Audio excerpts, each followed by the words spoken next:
Putin anasema tuko tayari kupigana na Ulaya kama itataka vita. Rais wa Urusi Vladimir Putin ameshambulia vikali Ulaya katika matamshi yake ya Jumanne, akitangaza utayarifu wa nchi yake kupigana vita dhidi ya Ulaya, anayoituhumu kuwa imefanya jitihada za kuharibu makubaliano ya kusimamisha mapigano nchini Ukraine na kuishinda Russia kistratejia. Putin ametoa matamshi hayo mjini Moscow kabla ya mazungumzo yake na mjumbe wa Marekani Steve na mkwe wa Donald Trump Jared Kushner. Amesema kama Ulaya inataka kuanzisha vita vya ghasia, nasi tutafanya hivyo. Inaweza kujitokeza hali ya haraka sana ambapo hatutakuwa tena na mtu wa kujadiliana naye. Hatuna nia kupigana vita na Ulaya. Tayari nimesema hivyo mara 100, lakini kama Ulaya inataka ghafla kupigana vita dhidi yetu na kuvianzisha, tuko tayari hivi sasa. Hakuna shaka kuhusu hilo, amesisitiza rais wa Russia. Putin amesema kwamba Ulaya inasimama upande wa vita na haina ajenda ya amani, akieleza kuwa nchi za Ulaya zinatoa mapendekezo yasiyokubalika kwa Russia kuhusu suluhisho la amani nchini Ukraine. Putin amesema kwamba Ulaya inaendelea kuishi katika ndoto za kuishinda Russia kimkakati na imekata mawasiliano na Moscow kwa hiari yake yenyewe. Vilevile, msemaji ikulu ya Russia Kremlin amesema kuwa hakuna mazungumzo yoyote yaliyofanyika kuhusu kusimamishwa vita wakati wa mkesha Christmas na mwaka mpya huko Ukraine. Pavel Voschanov amesema hayo mbele ya waandishi wa habari na kuongeza kuwa madai kwamba kuna uwezekano wa kusimamishwa vita huko Ukraine hayana ukweli na kwamba kusitisha mapigano kwenye kipindi cha mwaka mpya katika eneo maalum la operation ni jambo ambalo hata kujadiliwa halijajadiliwa. Amesema Russia haiungi mkono kusimamishwa vita kwa muda. Matamshi hayo ya msemaji wa ikulu ya Russia yamekuja huku Rais Putin akirudia kusema kwamba Moscow inaunga mkono makubaliano ya muda mrefu bila kusitisha mapigano kwa muda. Makubaliano ya muda mrefu yanawezekana tu baada ya kushughulikia mizizi ya mzozo wa Ukraine.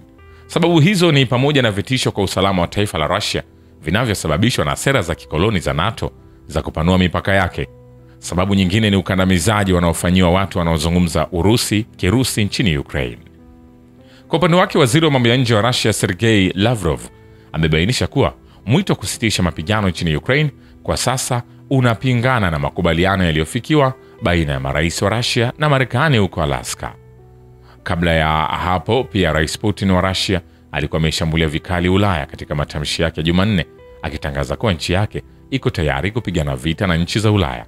Amezishutumu nchi hizo za Ulaya kwa kufanya njama za kuharibu makubaliano ya kusimamisha mapigano nchini Ukraine kwa lengo la kuishinda Russia kistratejia. Ni kwambie hivi, hatujamaliza. Vile twende kwenye uwanja wa kivita. Mji wa Krasnoyarsk kwenye Jamhuri ya Watu Donetsk una umuhimu wa kimkakati na hutoa masharti ya kusonga mbele zaidi kwa wanajeshi wa Urusi.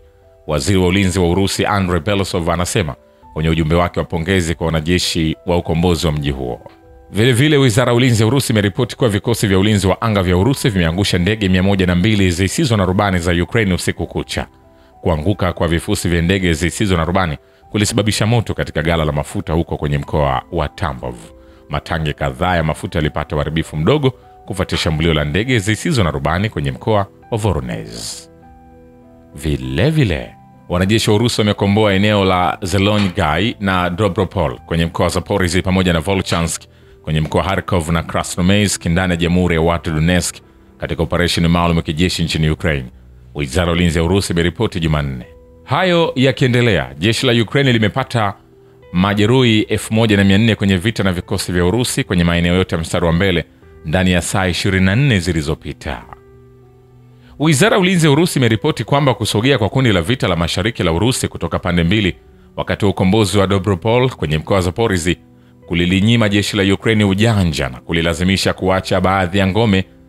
Wizara ya ulinzi ya Urusi iliripoti mnamo Desemba 2 kwamba vitendo vya kundi la vita vya mashariki vilikuwa vimekomboa Dobropol kwenye mkoa wa Zaporizhzhia.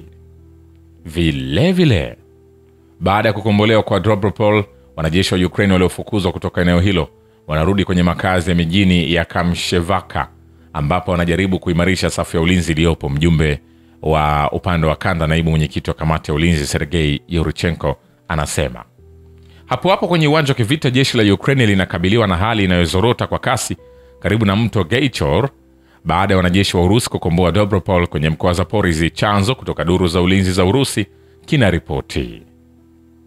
Lakini rais wa Urusi Vladimir Putin anasema jeshi la Urusi limeanza kuangamiza kundi la vikosi 15 vya Ukraine vilivyokuwa vimenaswa karibu na Kupiansk kwenye ukingo wa kushoto wa mto Oskol. Alibainisha kuwa Kupiansk, sehemu zake zote za ukingo wa kulia na kushoto, imekuwa mikononi mwa jeshi la Urusi kwa wiki kadhaa, na ukombozi kamili wa kijiji jirani cha Kupiansk, Uzlovoye, unaweza kutarajiwa katika siku chache zijazo.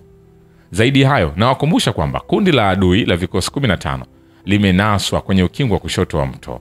Wanajeshi wa Urusi wameanza kuangamiza, Putin alisema. Vilevile, mamlaka Kivu yanaishi kana kwamba yanaishi kwenye sayari nyingine, kwani hayajui hali ya kiuchumi ya sasa katika nchi yao na hali ya uwanja wa vita. Rais Putin anasema Jumanne, inaonekana kwamba uongozi wa Ukraine sasa unashughulikia mambo mengine na sio hali katika eneo la mapigano. Kwa ujumla, inaonekana wanaishi mahali fulani kwenye sayari nyingine, na ikizingatiwa kwamba Zelensky yuko njiani huku mkono wake ukiwa umenyooshwa, labda hana muda wa kuona hali ya uchumi na zaidi katika uwanja wa vita. Putin alisema kwenye mkutano na waandishi wa habari, akitoa maoni yake kuhusu ripoti za vyombo vya habari vya Ukraine kwamba vikosi vya Ukraine vinadaiwa kuwa vimekuwa Kupiansk kwa siku kadhaa. Rais wa Urusi aliwakumbusha waandishi wa habari kwenye mkutano huo kwamba Kupiansk imekuwa chini ya udhibiti wa jeshi la Urusi kwa wiki kadhaa tayari. Vilevile, Krasnoyarsk kwenye Jamhuri ya Watu Donetsk ilikuwa eneo kubwa lenye ngome la vikosi vya Ukraine hivi majuzi, lakini sasa liko chini ya udhibiti kamili wa jeshi la Urusi. Hata hivyo, bado kuna wale wanaotilia shaka hili, Putin alisema wakati wa mkutano na waandishi wa habari. Kulingana na Putin, kutoka Krasnoyarsk, kutoka kwenye daraja hilo, jeshi la Urusi linaweza kusonga mbele kwa urahisi katika mwelekeo wowote ambao wafanyakazi wanaona unafaa zaidi. Vilevile, ikiwa Ukraine itakataa mazungumzo ya amani sasa, masharti ya suluhu yatakuwa mabaya zaidi kwake katika siku zijazo.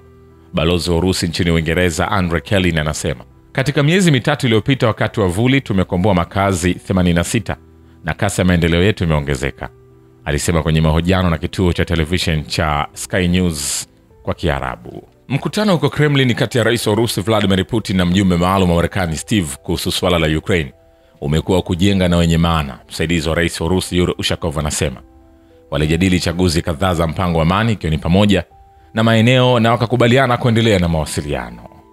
Shukrani kwa Babu ya Kivita na Historia ya Dunia. Mimi ni Richard Shio, The Rich Voice. Ni follow Instagram na TikTok kama Rich Voice Official. Asante.